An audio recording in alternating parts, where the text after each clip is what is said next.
Good morning everyone. તો આજે આપણે જોઈએ કે ઇનઓર્ગેનિક લેક્ચરમાં સ્ટાર્ટ કરવાનો છે સિગ્વિક પોવેલનો થર્ડ રૂલ. ગયા લેક્ચરમાં આપણે સેકન્ડ રૂલ છે એ કમ્પ્લીટ કર્યો કે એના એક્ઝામ્પલ થ્રુ, કે જ્યારે આપણે એમાં જોયું હતું સેકન્ડ રૂલ્સમાં કે કોઈ પણ સંયોજનો એમાં મધ્યસ્થ પરમાણુ તરીકે કોઈ એક જ સરખો પરમાણુ હતો, પણ એની સાથે જોડાયેલો બીજો કોઈ પરમાણુ અને જેની વિદ્યુત ઋણતા વધારે હતી એના તરફ છે બંધ ઇલેક્ટ્રોન યુગમાં આકર્ષાયેલું રહેતું હતું, કે જે ભાગીદારીના ઇલેક્ટ્રોન યુગમાં છે જેની વિદ્યુત ઋણતા વધારે એના તરફ આકર્ષાયેલું રહેતું હતું. અને એ નિયમ મુજબ આપણે વાત થઈ હતી કે એનું સ્ટેટમેન્ટ ક્યાંક એવું હતું સેકન્ડ રૂલનું, કે જે સંયોજન પરમાણુઓની વિદ્યુત ઋણતા વધારે હોય તેના તરફ છે ભાગીદારીના ઇલેક્ટ્રોન યુગમાં આકર્ષાયેલા રહે, અને જેમ સંયોજનની વિદ્યુત ઋણતા વધારે એમ એનો બંધ ખૂણો છે એ મોટો જોવા મળે, અને જો સંયોજનોની વિદ્યુત ઋણતા ઓછી તો બંધ ખૂણો છે એ નાનો જોવા મળે. તો એ રૂલ્સમાં આપણે અલગ અલગ એક્ઝામ્પલ જોયા હતા, કે કોઈ પણ એવા 2-3-4 એક્ઝામ્પલ જોયા હતા કે જેમ મધ્યસ્થ પરમાણુ સર કોઈ એક જ પરમાણુ આવેલો અને બીજા આજુબાજુના પરમાણુ છે એ અલગ જોડાયેલા હોય. તો એ વાત હતી સેકન્ડ રૂલ્સની. હવે આજે આપણે વાત કરવાની છે થર્ડ લોની. તો થર્ડ લો છે એ શેના ઉપર આ સ્ટેટમેન્ટ આપવામાં આવ્યું? તો હવે આપણને ખબર છે કે કોઈ પણ સંયોજન બને અથવા તો અણુ બને છે ત્યારે શું થાય કે એ કોઈ બંધથી જોડાયેલા હોય. હવે કોઈ સ્ટ્રક્ચર બન્યું, અત્યાર સુધી આપણે સ્ટ્રક્ચરની, એનો આકારની અને બંધ ખૂણાની વાત કરી. હવે વાત આવે છે કે જ્યારે કોઈ સ્ટ્રક્ચર બન્યું, બંધ ખૂણો બની ગયો, તો એકબીજા સાથે જોડાયેલા હશે, તો કોઈ બોન્ડથી જોડાયેલા હશે ને એના વચ્ચે ક્યાંક બોન્ડિંગ તો જોવા મળશે ને. તો થર્ડ લોમાં સમજવામાં આવ્યું છે કે એના બોન્ડિંગ વિશેનું. હવે તમે લોકો જાણો છો FY SYમાં પણ આપણે આવી ગયું કે આપણને બંધ બે પ્રકારના જોવા મળે, સિગ્મા બંધ અને પાઈ બંધ. એનાથી આપણે વાકેફ છીએ કે સિગ્મા બંધ કોને કહેવાય, પાઈ બંધ કોને કહેવાય. તો થર્ડ લો છે હવે સિગ્મા બંધ અને પાઈ બંધ ઉપર ડિપેન્ડ છે. ફર્સ્ટ લોમાં આપણે જોયું હતું કે સંયોજનોનો આકાર નક્કી કરતા હતા, સેકન્ડ રૂલ્સમાં આપણે જોયું હતું કે સંયોજનોનો બંધ કોણ નક્કી કરતા હતા. તો થર્ડ રૂલ્સમાં આપણે જોવાનું છે કે એના બોન્ડ વિશેની, કે સંયોજનમાં સિગ્મા બંધ છે કે પાઈ બંધ છે, અને સિગ્મા બંધ હોય તો શું અસર જોવા મળે અને પાઈ બંધ હોય તો શું અસર જોવા મળે. તો એમાં આપણે જોઈએ છીએ કે હવે અણુનો આકાર છે એ મેઇન તો સિગ્મા બંધને આધારે નક્કી થાય. કોઈ પણ સંયોજનો એમાં મોસ્ટલી સિગ્મા બંધ વધારે જોવા મળે. શેની કમ્પેરમાં? તો કે પાઈ બંધની કમ્પેરમાં છે એ સિગ્મા બંધ વધારે જોવા મળે. હવે સિગ્મા બંધ હોય એના આધારે છે એ શું આપણે નક્કી કરી શકીએ? તો કે સિગ્મા બંધ જ્યારે આવેલો હોય, કેવો તો ભાઈ આપણે સિગ્માની સિમ્બોલને આ રીતને બતાવીએ છીએ, તો કે સિગ્મા બંધ આવેલો હોય ત્યારે તો એના આધારે છે આપણે અણુનો આકાર નક્કી કરી શકીએ. શેના ઉપર અસર કરે? તો કે અણુના આકાર પર. બરાબર. હવે બીજો વાત આવે કે પાઈ બંધ. આ બે પ્રકારના બંધ આવે, એક તો છે સિગ્મા બંધ અને બીજો છે એ પાઈ બંધ. તો હવે પાઈ બંધના આધારે છે એ શું નક્કી કરી શકાય? તો કે જ્યારે સંયોજનમાં પાઈ બંધ આવેલો હોય છે ત્યારે અણુના આકાર ઉપર કે બંધ ખૂણા ઉપર છે એ અસર કરતો નથી, પણ પાઈ બંધના લીધે છે એ બંધ લંબાઈ ઉપર અસર થાય છે. શેના ઉપર? તો કે પાઈ બંધના લીધે છે એ બંધ લંબાઈ ઉપર અસર થાય છે. જ્યારે સંયોજનમાં પાઈ બંધ હાજર હોય છે ત્યારે મોસ્ટલી એવું જોવામાં આવ્યું છે કે બંધ લંબાઈમાં ઘટાડો જોવા મળે છે. બરાબર. ક્યારે? કે જ્યારે પાઈ બંધ હાજર હોય ત્યારે. તો આ થર્ડ લોમાં આપણે વાત કરવાની છે. એક તો સિગ્મા બંધ અને પાઈ બંધ આવેલો હોય ત્યારે અણુના આકાર ઉપર અને બંધ લંબાઈ ઉપર છે એ શું અસર જોવા મળે? સિગ્મા બંધ છે એ અણુના આકાર ઉપર અસર કરે છે. સિગ્મા બંધને લીધે અણુનો આકાર નક્કી કરી શકાય છે. જ્યારે પાઈ બંધ છે એ શું અસરના ઉપર અસર કરે? તો કે બંધ લંબાઈ ઉપર. આપણે જોયું હતું કે બંધ ખૂણો જોઈએ છે એવી રીતના બંધ લંબાઈનું ઉપર માપ આવે. તો એવું આ રૂલ્સમાં એવું કહેવામાં આવ્યું છે કે જ્યારે પાઈ બંધ હાજર હશે ત્યારે બંધ લંબાઈમાં ઘટાડો થતો જોવા મળશે. અમુક સિચ્યુએશન અપવાદ તરીકે હોય તો બંધ લંબાઈ વધી પણ શકે. તો જોઈએ આપણે થર્ડ રૂલમાં. તો એના ડિસ્ક્રિપ્શનમાં આપણે જોઈએ કે શું સ્ટેટમેન્ટ આપવામાં આવ્યું છે. તો એમાં જોઈએ તો કે અણુનો આકાર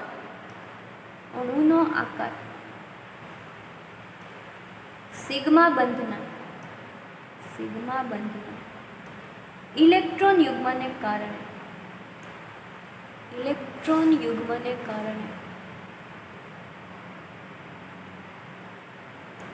નક્કી કરી શકાય છે.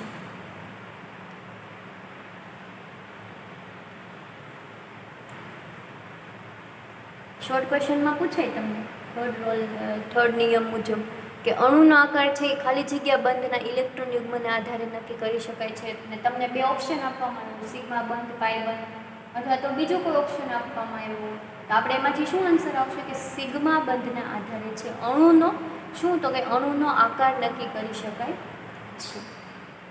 જો અણુમાં નેક્સ્ટ પોઈન્ટ જોઈએ તો કે જો અણુમાં સિગ્મા બંધ ઉપરાંત પાઈ બંધ આવેલો હોય તો પાઈ બંધ આવેલો હોય ત્યારે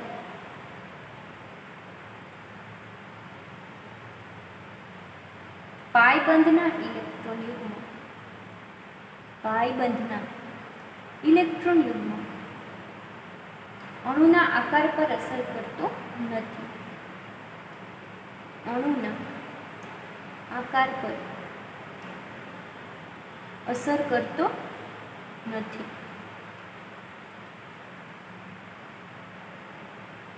અણુના આકાર ઉપર કોણ અસર કરશે, તો કે સિગ્મા બંધના જે ઇલેક્ટ્રોન યુગમાં આવેલા છે એ પાઈ બંધના ઇલેક્ટ્રોન યુગમાં આવેલા હોય તો એ અણુના આકાર ઉપર અસર કરતો નથી.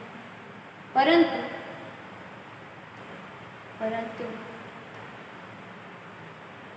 પાઈબંધ હાજર હોય ત્યારે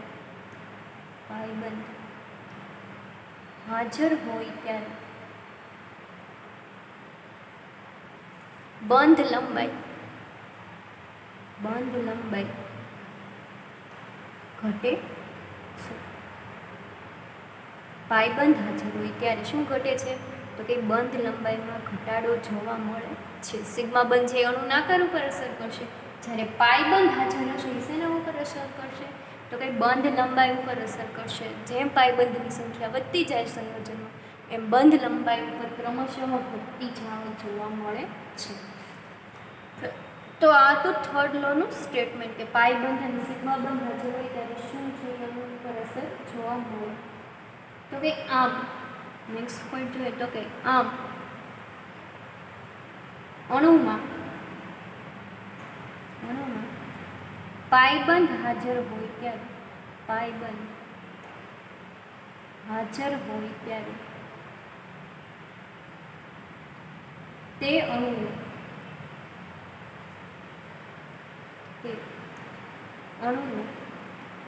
આકાર નક્કી કરવામાં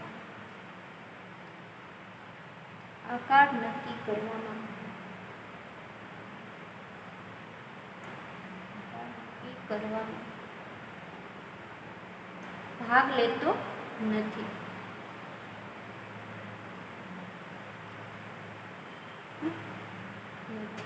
શેના ઉપર અસર કરશે કે એના આધારે છે આપણે અણુઓની બંધ લંબાઈ નક્કી કરી શકશું.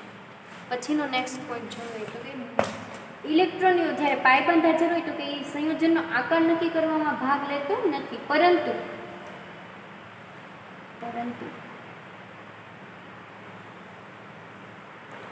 અણુનો આકાર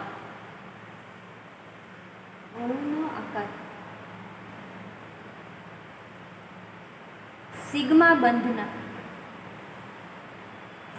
બંધના ઇલેક્ટ્રોન યુગ્મ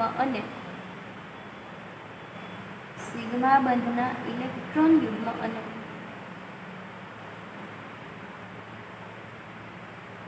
અણુમાં રહેલા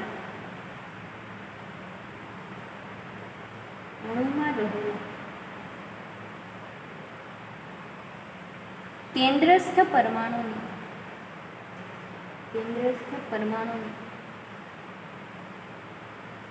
સંયોજકતા કોષમાં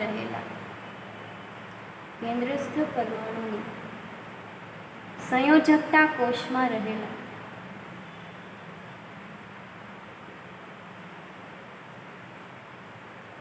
લોન પેરના આધારે નક્કી થાય છે.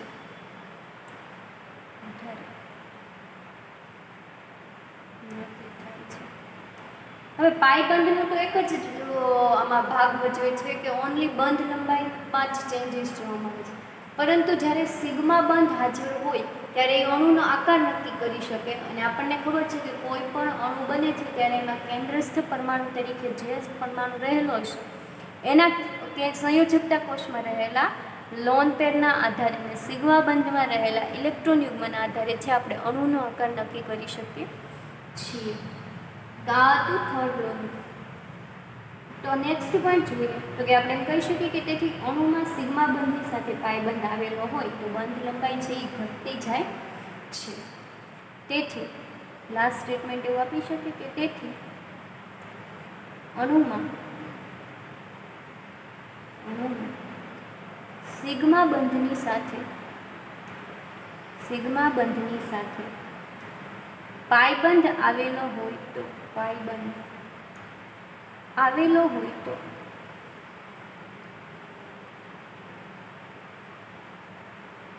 બંધ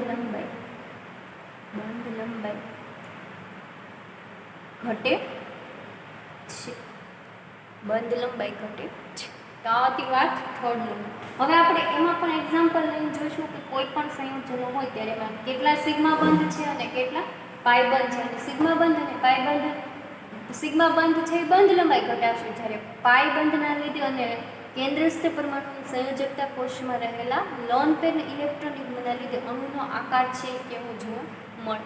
તો આપણે એમાં એક્ઝામ્પલ લેવાનું છે CO2 અણુનું બંધારણ દ્વારા. તો આપણે જોઈએ કે CO2 અણુનું બંધારણ.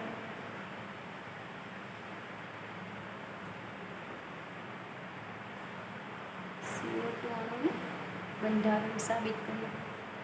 હવે આપણને ખબર છે કે CO2 અણુમાં છે 2 ઓક્સિજન પરમાણુ અને 1 કાર્બન પરમાણુ. એમાંથી મધ્યસ્થ પરમાણુ કોણ હશે તો કે કાર્બન છે એ કેવો છે મધ્યસ્થ પરમાણુ, અને 2 ઓક્સિજન પરમાણુ એની આજુબાજુ જોડાયેલા છે. મધ્યસ્થ પરમાણુ છે આપણી પાસે કાર્બન પરમાણુ. અને કાર્બન પરમાણુ એ કેન્દ્રસ્થ પરમાણુ તરીકે પણ આપણે બતાવી શકીએ. તો ફર્સ્ટ પોઈન્ટ આપણે આમાં ડિસ્ક્રિપ્શન કરવું હોય તો કહી શકીએ કે CO2 અણુમાં 1 કાર્બન પરમાણુ અને 2 ઓક્સિજન પરમાણુ રહેલા છે, જેમાંથી કાર્બન છે એ મધ્યસ્થ પરમાણુ તરીકે અથવા તો કેન્દ્રસ્થ પરમાણુ તરીકે કાર્ય કરે છે. એવું આપણે ડિસ્ક્રિપ્શનમાં લખતી વખતે પોઈન્ટ એક બતાવી શકીએ. હવે આપણે જોઈએ તો કે આપણે રચના શેની જોવાની છે મધ્યસ્થ પરમાણુ, અને એનો કાર્બનનો પરમાણુ ક્રમાંક 6. એની ઇલેક્ટ્રોન રચના જોઈએ તો કે 1s2 2s2 અને 2p2. આ થશે એની ઇલેક્ટ્રોન રચના. હવે આપણે ઇલેક્ટ્રોન રચનાને આવી રીતના પણ બતાવી શકીએ કે 1s કક્ષકમાં 2 ઇલેક્ટ્રોન, 2sમાં 2. 2pમાં કેટલી સબકક્ષક આવે તો કે 2px 2py અને 2pz કક્ષક. 2px અને 2pyમાં એક ઇલેક્ટ્રોન છે, જ્યારે 2pz કક્ષકમાં એક પણ ઇલેક્ટ્રોન છે એ જોવા મળતો નથી. આ હતી કાર્બનની ધરા અવસ્થાની અથવા તો ભૂમિ સ્થિતિની ઇલેક્ટ્રોન રચના. ધરા સ્થિતિની અથવા તો ભૂમિ સ્થિતિ. હવે શું થશે કે જ્યારે આ કાર્બન પરમાણુ ધરા સ્થિતિમાંથી ક્યાં આવશે ઉત્તેજિત અવસ્થામાં આવે. ઉત્તેજિત અવસ્થામાં આપણે કાર્બન પરમાણુને સ્ટાર તરીકે બતાવશું, બરાબર. હવે ઉત્તેજિત અવસ્થામાં શું થશે કે આ જે 2s કક્ષકનો એક ઇલેક્ટ્રોન છે એ ટ્રાન્સફર થઈને ક્યાં આવી જશે તો કે 2pની z કક્ષક જે ખાલી છે ત્યાં એક ઇલેક્ટ્રોન છે ટ્રાન્સફર થઈને આવશે. ક્યારે? જ્યારે કાર્બન પરમાણુ ઉત્તેજિત અવસ્થામાં આવશે ત્યારે. તો ઉત્તેજિત અવસ્થાની ઇલેક્ટ્રોન રચના જોઈએ આપણે. આને 1s ને હિલિયમ તરીકે પણ બતાવી શકીએ. પછી 2sમાં એક ઇલેક્ટ્રોન રહેશે, 2px 2py અને 2pzમાં એક ઇલેક્ટ્રોન થયો. ક્યારે? જ્યારે આ ઉત્તેજિત અવસ્થામાં છે ત્યારે. ઉત્તેજિત અવસ્થાની ઇલેક્ટ્રોન રચના, બરાબર.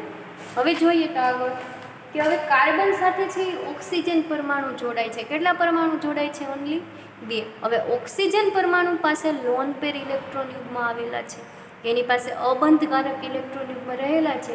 એના લીધે છે એ આપણને પાઈ બંધ છે એ બનતો જોવા મળશે.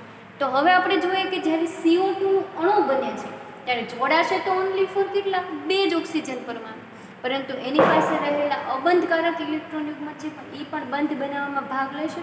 તો આપણે જોઈએ કે જ્યારે CO2 અણુ રચના બને છે ત્યારે કઈ પ્રકારની રચના બને છે તો કે CO2 ની રચના જોઈએ તો આ તો હિલિયમ હતું, એઝ ઇટ ઇઝ હતું. હવે આપણી પાસે અહીંયા કઈ હતી 2s કક્ષકમાં એક ઇલેક્ટ્રોન હતો, પછી કઈ કઈ કક્ષકમાં ઇલેક્ટ્રોન હતા 2px 2py અને 2pz કક્ષકમાં એક એક ઇલેક્ટ્રોન જોવા મળતો હતો. હવે જ્યારે ઓક્સિજન પરમાણુ જોડાય છે ત્યારે બે ઓક્સિજન પરમાણુ જોડાય છે.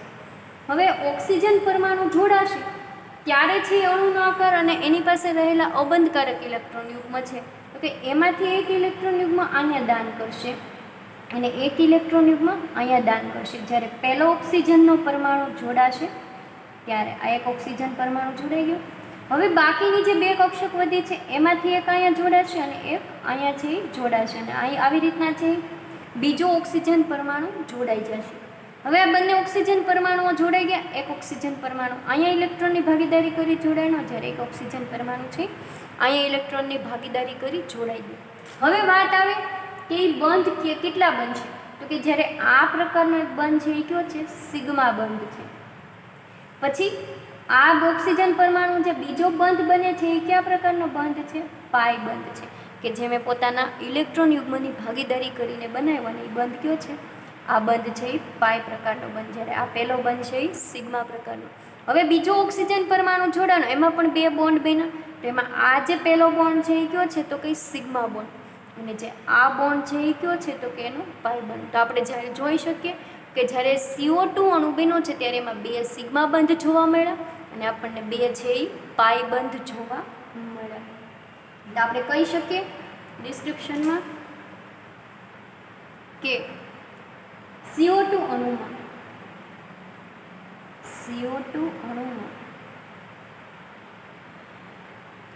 ઓક્સિજન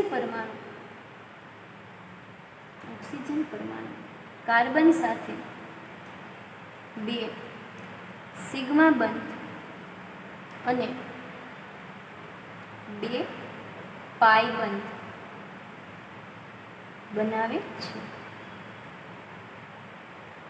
કેટલા બન્યા બે સિગ્મા બંધ અને બે પાઈ બંધ બનાવ્યા.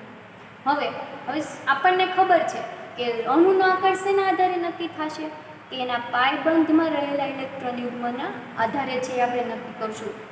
જે સિગ્મા બંધના આધારે નક્કી કરશું, જ્યારે પાઈ બંધ છે એ તો બંધ લંબાઈ ઉપર જ અસર કરશે.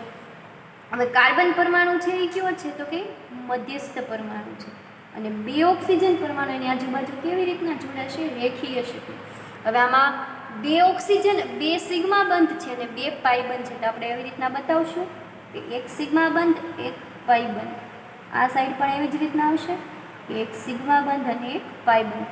આમાંનો છે એ હવે સિગ્મા બંધ કયો તો કે આ બંધ એક આ જે બંધ છે એક સિગ્મા બંધ અને આ પણ બંધ છે એ સિગ્મા બંધ છે. હવે વચ્ચે ક્યાં તો કે આ જે નીચેના બે બોન્ડ છે એ કયા બે બોન્ડ છે પાઈ બંધ છે એ જોવા મળે છે.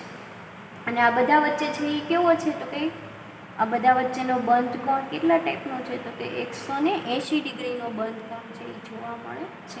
અને અણુનો શેપ આપણે કેવો કહી શકીએ તો કે રેખીય આકાર છે એ જોવા મળે છે. એમાં બે સિગ્મા બંધ અને બે પાઈ બંધ છે આવી રીતના જોડાય છે. તો આપણે એના ડિસ્ક્રિપ્શનમાં બતાવી શકીએ કે આમ CO2 અણુમાં કેન્દ્રસ્થ પરમાણુના સંયોજકતા કોષમાં રહેલા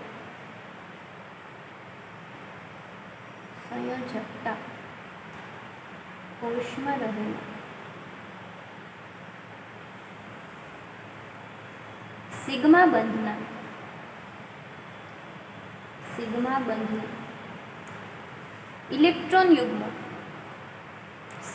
બંધના ઇલેક્ટ્રોન યુગ્મ અણુનો આકાર નક્કી કરવામાં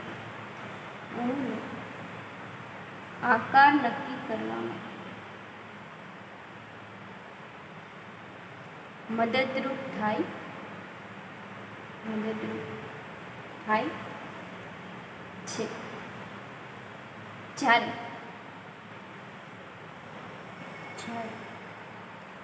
પાયબંધના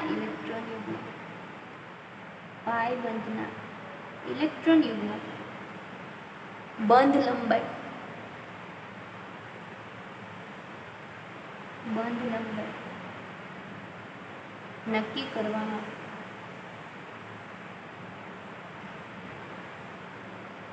મદદરૂપ થાય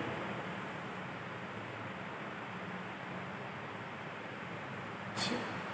તો આ વાત હતી કે જ્યારે પાઈ બંધ અને સિગ્મા બંધ આવેલો હોય છે ત્યારે સિગ્મા બંધ શું અસર કરે છે ને પાઈ બંધ છે એ શું અસર કરે છે. તો આપણે CO2 નું સ્ટ્રક્ચર છે આવી રીતના પણ બીજી રીતે પણ બતાવી શકીએ કે જેમાં કઈ રીતના પાઈ બંધથી જોડાયેલા હોય અને કઈ રીતના છે સિગ્મા બંધથી જોડાયેલા હોય. હવે આપણને ખબર છે મધ્યસ્થ પરમાણુ તરીકે કાર્બન પરમાણુ હશે. હવે એમાં બે કેટલા છે સિગ્મા બંધ, બીજા બે ક્યાં છે પાઈ બંધ. આજુબાજુમાં કોણ છે બે ઓક્સિજન પરમાણુ. આકાર કેવો છે રેખીય. તો હવે જ્યારે આ બનશે ત્યારે માનો કે આ બે જે પાઈ બંધના ઇલેક્ટ્રોનોમાં ભાગીદારી કરીને ક્યાંક આ ટાઈપનો બોન્ડ બનાવશે.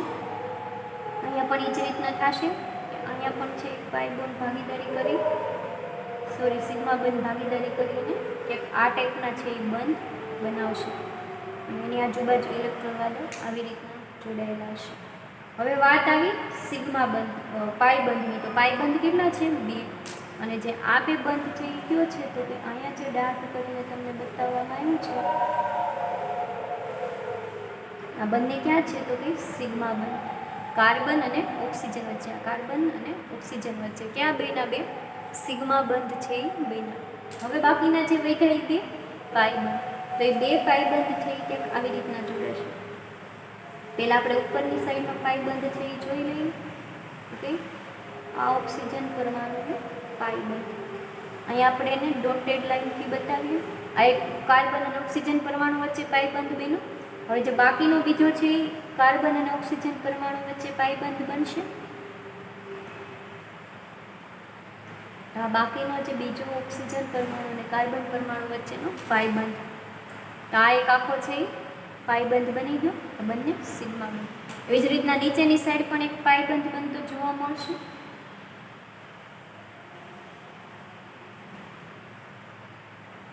છે નીચેની સાઈડ આવી રીતના ડોટેડ લાઇનથી આપણે એને બતાવશું પાઈ બંધને.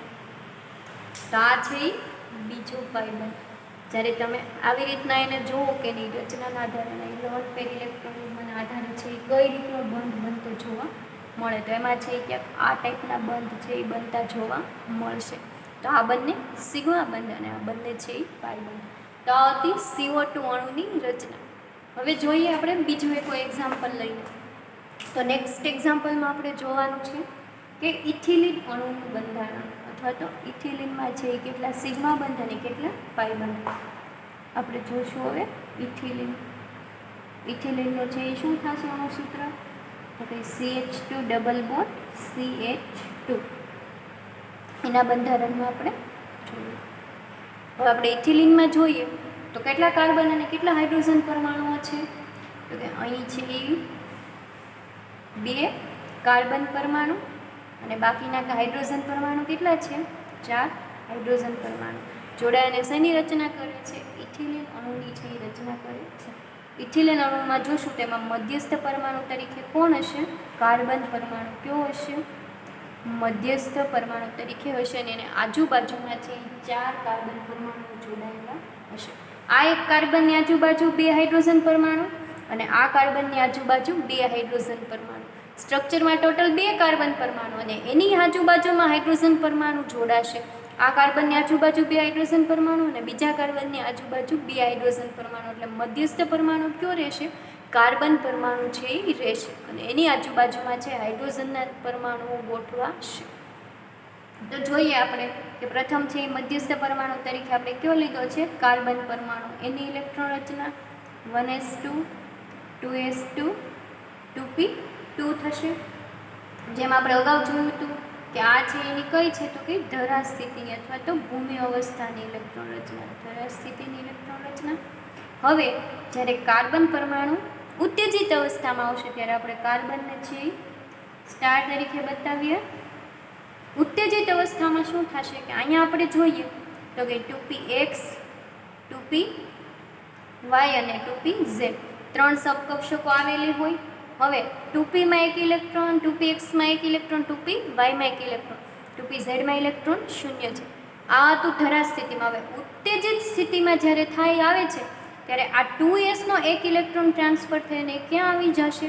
2pz ઝીરો કક્ષકનો 0 ઇલેક્ટ્રોન છે ત્યાં ક્યાં આવી જશે? કોનો ઇલેક્ટ્રોન? તો કે 2ps કક્ષકનો એક ઇલેક્ટ્રોન ટ્રાન્સફર થઈને આવી જશે. ક્યાં? જ્યારે ઉત્તેજિત અવસ્થામાં આવશે ત્યારે. તો આપણે આવી ટાઈપની ઇલેક્ટ્રોન રચના બનશે. ક્યાં છે એ હિલિયમ તરીકે બતાવી દઈએ 1sને. પછી 2s કક્ષકમાં એક ઇલેક્ટ્રોન, 2px 2py અને 2pz ત્રણેય કક્ષકમાં કેટલા ઇલેક્ટ્રોન છે? એક ઇલેક્ટ્રોન. હવે હાઇડ્રોજનના કેટલા પરમાણુઓ જોડાય છે? 4 પરમાણુઓ જોડાય છે. તો અહીંયા જ્યારે એક પરમાણુ જોડાય છે આ હાઇડ્રોજનનો, એ કયો બનાવશે? સિગ્મા બંધ બનાવશે. પછી અહીંયા જ્યારે બીજો હાઇડ્રોજનનો પરમાણુ જોડાય છે ત્યારે એ પણ કેટલો બંધ બનાવશે? સિગ્મા. પછી હવે આપણે જોવાનું છે કે હાઇડ્રોજન પરમાણુ છે એ કેટલા જોડાય છે? 4. તો 2 કાર્બન પરમાણુ છે એટલે 2 કાર્બન પરમાણુ સામા આવશે કે જ્યારે રચના બનતી હશે ત્યારે 2 કાર્બન પરમાણુઓ સાથે જોડાય હશે ને, એક કાર્બન પરમાણુ સાથે નહીં. તો બીજા કાર્બનની પણ ઇલેક્ટ્રોન રચના કેવી રહેશે? ઉપરની જેવી જ, કે એની જે ધરા સ્થિતિમાં 3માં કેવા ઇલેક્ટ્રોન રહેશે? સિંગલ. તો 2px 2py અને 2pz. હવે એક હાઇડ્રોજન પરમાણુ અહીંયા જોડાઈ ગયો, એક હાઇડ્રોજન પરમાણુ અહીંયા જોડાઈ ગયો. પછીનો બીજો જ્યારે એક હાઇડ્રોજન પરમાણુ છે એ અહીંયા જોડાશે અને બીજા કાર્બન પાસેના જે 2 હાઇડ્રોજન પરમાણુ છે અહીંયા, અને એ પણ છે એ 2 ક્યાં બંધથી જોડાશે? સિગ્મા બંધથી છે એ જોડાશે. હવે વાત રહી કે આ બંને કક્ષકમાં જે ઇલેક્ટ્રોન છે એ ભાગીદારી કરશે. જ્યારે આ 2px એ y કક્ષકનો અને આ બંને વચ્ચે ભાગીદારી થઈ ઇલેક્ટ્રોન યુગ્મ બને અને કયો બંધ બનશે? સિગ્મા. જ્યારે અહીંયા એક અને અહીંયા જે ઇલેક્ટ્રોન વચ્ચે ભાગીદારી થઈ અને બનશે પાઈ બંધ બનતો જોવા મળશે. તો આમ આપણે કહી શકીએ કે આ જે અહીંયા આપણી પાસે રચના શું હતી ઇથિલિન અણુ, એટલે કે CH2 ડબલ બોન્ડ CH2 એટલે 2 કાર્બન પરમાણુ હશે અને હાઇડ્રોજન પરમાણુ ટોટલ કેટલા જોડાણા? 4. અને આ બધા વચ્ચે છે એ ઇલેક્ટ્રોનની ભાગીદારી થઈ અને આમાંથી ટોટલ કેટલા બંધ બન્યા? સિગ્મા બંધ. તો કે અહીંયા સિગ્મા બંધ, અહીંયા સિગ્મા બંધ. ટોટલ 5 છે એ સિગ્મા બંધ, 1 2 3 4 અને 5, અને એક છે એ કયો બંધ બન્યો? પાઈ બંધ છે એ બનતો જોવા મળ્યો. તો જ્યારે CO2 અણુ બને છે ત્યારે ઇલેક્ટ્રોન યુગ્મની ભાગીદારી થઈને બંધના આધારે જોઈએ તો ક્યાંક આ પ્રકારના છે એમાં બંધ બનતા જોવા મળશે. તો આપણે આ સ્ટ્રક્ચરને આખું આવી રીતના પણ બતાવી શકીએ કે આમાં કાર્બન પરમાણુ છે એ મધ્યસ્થ પરમાણુ છે. હવે છે એક પાઈ બંધ હતો તો એ પાઈ બંધ છે એ ક્યાં ગોઠવાશે? તો કે અહીંયા C ડબલ બોન્ડ CH આવે છે, ડબલ બોન્ડ આવે છે. તો જ્યારે ડબલ બોન્ડ બને છે ત્યારે આપણને ખબર છે કે એક સિગ્મા બંધ હોય અને એક પાઈ બંધ બનતો હોય છે. બંને જગ્યાએ એક સાથે પાઈ બંધ હોતા નથી. એક સિગ્મા બંધ હોય અને એક પાઈ બંધ છે એ બનતો જોવા મળે છે. હવે વાત રહી કે 2 કાર્બનની આજુબાજુ 4 હાઇડ્રોજન પરમાણુઓ જોડાશે. તો એ 4 હાઇડ્રોજન પરમાણુ કેવા બંધથી જોડાય છે? સિગ્મા બંધથી. તો આ એવી જ રીતના અહીંયા પણ બીજા 2 હાઇડ્રોજન પરમાણુ જોડાઈ જશે. તો એ બધા હાઇડ્રોજન પરમાણુ છે એ ક્યાં બંધથી જોડાય છે? તો કે સિગ્મા બોન્ડથી. અહીંયા સિગ્મા બંધ, અહીંયા સિગ્મા બંધ, અહીંયા પણ સિગ્મા બંધ અને અહીંયા પણ. C ડબલ બોન્ડ C વચ્ચે જે હતો એમાંથી એક સિગ્મા બંધ છે અને એક છે એ પાઈ બંધ છે. તો C એ ઇથિલિન અણુનું સ્ટ્રક્ચર છે એ ક્યાંક આ ટાઈપનું જોવા મળશે. આપણે એનો પણ અણુ આકાર છે એ બીજી રીતના બતાવી શકીએ. જેમ આપણે CO2 અણુનો આકાર જોયો તો એવી જ રીતના છે આ ઇથિલિન અણુનો આકાર પણ બતાવી શકીએ. મધ્યસ્થ પરમાણુ તરીકે કાર્બન પરમાણુ રહેશે.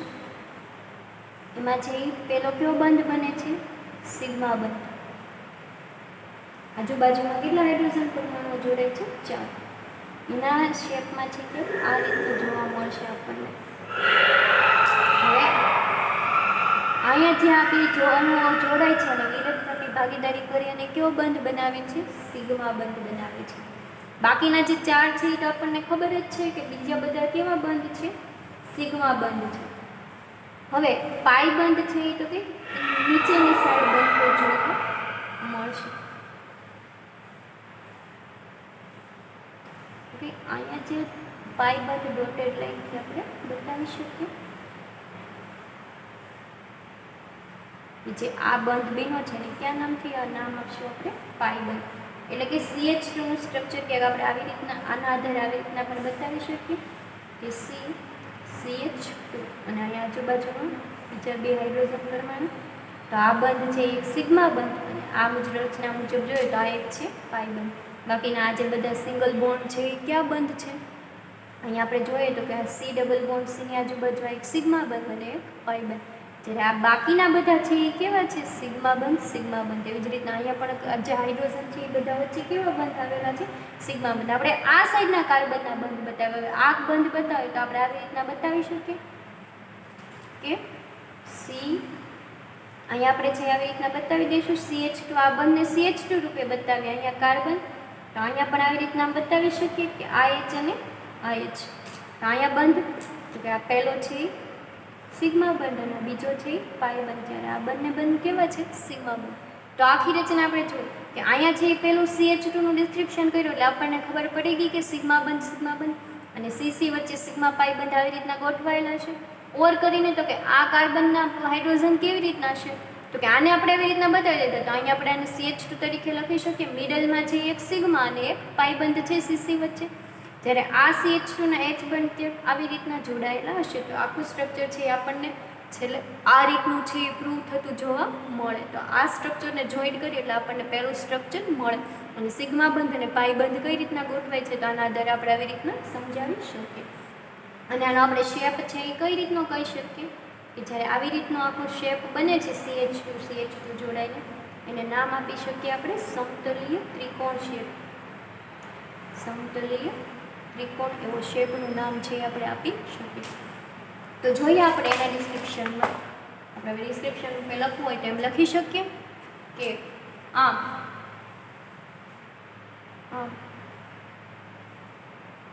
ઇથિલિન અણુમાં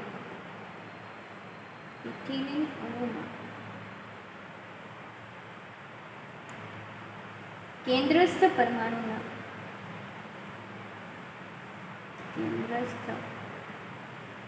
પરમાણુના સંયોજકતા કોષમાં કેન્દ્રસ્થ પરમાણુના સંયોજકતા કોષમાં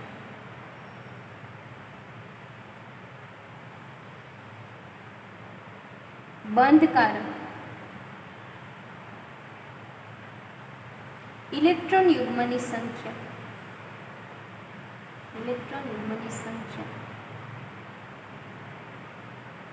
ચાર છે. આપણને ખબર છે કે જ્યારે કાર્બન પરમાણુ છે એના સંયોજકતા કોષમાં કેટલા ઇલેક્ટ્રોન યુગ્મ છે? એટલે કે 4. 2s2 કક્ષકમાં 2 ઇલેક્ટ્રોન અને 2p2 કક્ષકમાં 2 ઇલેક્ટ્રોન. એ બધા ઇલેક્ટ્રોન યુગ્મ વચ્ચે ભાગીદારી થઈ અને સિગ્મા અને પાઈ બંધ બને છે. એટલે ટોટલ કેટલા છે? તો કે 4 છે સંયોજકતા કોષના બંધકારક ઇલેક્ટ્રોન યુગ્મ છે. તો કે અહીં કાર્બન પરમાણુ 3 સિગ્મા બંધ બનાવે છે અને 1 પાઈ બંધ બનાવે છે. એક પાઈ બંધ બનાવે છે. સંયોજકતા કોષમાં જ્યારે 4 પરમાણુ છે ત્યારે એક એમાંથી 3 કેવા છે? તો કે સિગ્મા બંધ પ્રકારના છે અને એક બંધ છે એ કેવો છે? પાઈ બંધ પ્રકારનો છે. અને આ બધા બંધો એટલે કે સિગ્મા બંધના ઇલેક્ટ્રોન યુગ્મ અવકાશમાં એવી રચના પ્રાપ્ત કરશે અથવા તો ગોઠવાશે, અવકાશમાં એવી રીતે ગોઠવાશે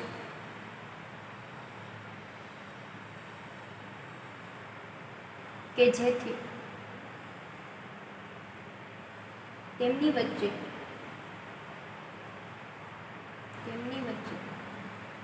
ઓછું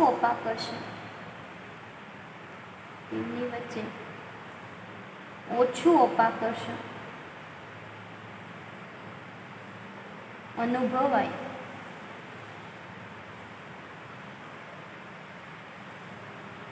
અને બંધ ખૂણો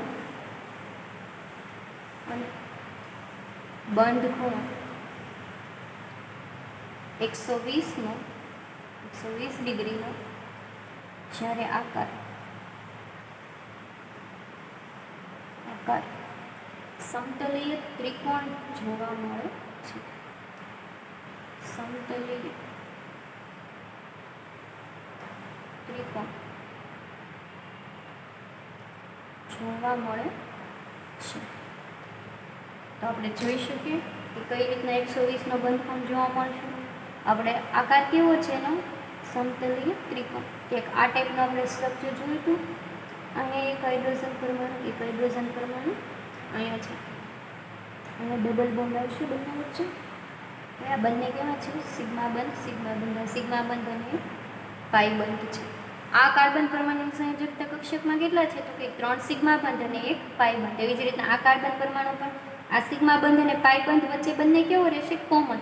પરંતુ આ હાઇડ્રોજન પરમાણુના પણ 2 સિગ્મા બંધ અને 1 પાઈ બંધ ગણી શકીએ. એટલે સેપરેટ ગણવા માટે શું થશે કે એક કાર્બન પરમાણુમાં સંયોજકતા કોષમાં રહેલા 4 ઇલેક્ટ્રોન યુગ્મ પૈકી 3 સિગ્મા બંધ અને 1 પાઈ બંધ. એવી જ રીતના આપણે અગાઉ સ્ટ્રક્ચર ઓર કરીને દોર્યું તો એમાં આ કાર્બનના પરમાણુ બતાવ્યા હતા. એમાં પણ આ બંને છે એ કોમન જ રહેવાના છે, 2 કાર્બન પરમાણુ. તો અહીંયા હાઇડ્રોજનનો અને કાંઈ હાઇડ્રોજનનો સિગ્મા બંધ અને 1 પાઈ બંધ. એટલે ટોટલ કાર્બન પરમાણુની સંયોજકતા કોષમાં આપણે કહી શકીએ કે 4 સંયોજકતા કોષના ઇલેક્ટ્રોન યુગ્મ છે, એમાંથી 3 સિગ્મા બંધ અને 1 પાઈ બંધ છે એ બનતો જોવા મળે છે. અને એ લોકો વચ્ચેનો બંધ કોણ છે એ કેટલો જોવા મળશે? તો કે આ અને આ બંધ કોણ છે એ ટોટલ 120નો. અને આકાર છે એ તો કે સમતલીય ત્રિકોણ શેપનો છે એ જોવા મળશે. તો આ હતી આપણે વાત સિગ્વિક કોવેલના થર્ડ રોલ્સની. અને એમાં આપણે એક્ઝામ્પલ જોયા કે પહેલું જોયું કાર્બન પરમાણુ, બીજા એક્ઝામ્પલ જોયું આપણે ઇથિલિન પરમાણુ કઈ રીતના છે સિગ્મા બંધ અને પાઈ બંધ અસર કરે છે. તો આપણે જોયું કે સિગ્મા બંધ છે અને બંધના ઇલેક્ટ્રોન યુગ્મ છે એ શું કરે? તો કે અણુનો આકાર નક્કી કરે છે. જ્યારે પાઈ બંધ આવેલો હોય છે તો એના ઇલેક્ટ્રોન યુગ્મ છે આકારના બાબતમાં કોઈ પણ બાબતમાં એ છે ચેન્જીસ કરી શકતા નથી. પણ સિગ્મા બંધના લીધે શેમાં જોવા, પાઈ બંધના લીધે જે ચેન્જીસ શેમાં જોવા મળે? તો કે બંધ લંબાઈ ઘટે છે. ક્યારે? જ્યારે સિગ્મા બંધ પાઈ બંધ હાજર હોય છે ત્યારે બાકીના જે સિગ્મા બંધના ઇલેક્ટ્રોન યુગ્મ છે એ અણુનો આકાર ઉપર અસર કરે છે. કોઈ પણ પ્રકારની બંધ લંબાઈ ઉપર સિગ્મા બંધ અસર કરતો નથી. પણ જ્યારે પાઈ બંધ હાજર હશે ત્યારે છે એ અણુઓના શેપમાં બંધ લંબાઈમાં જે ચેન્જીસ જોવા મળશે. ચેન્જીસમાં શું થશે કે બંધ લંબાઈ છે એ ઘટતી જોવા મળશે. તો આ વાત આજે હતી આપણે કે CO2 અણુ જ્યારે ઇથિલિન અણુ જ્યારે જોડાય છે ત્યારે અને CO2 અણુ જોડાય છે ત્યારે એનો અણુ રચના અને બંધ કોણ છે એ કેટલો જોવા મળે અને એમાં સિગ્મા બંધ અને પાઈ બંધ છે એ કઈ રીતે જ ગોઠવાયેલા છે. Thank you all of you.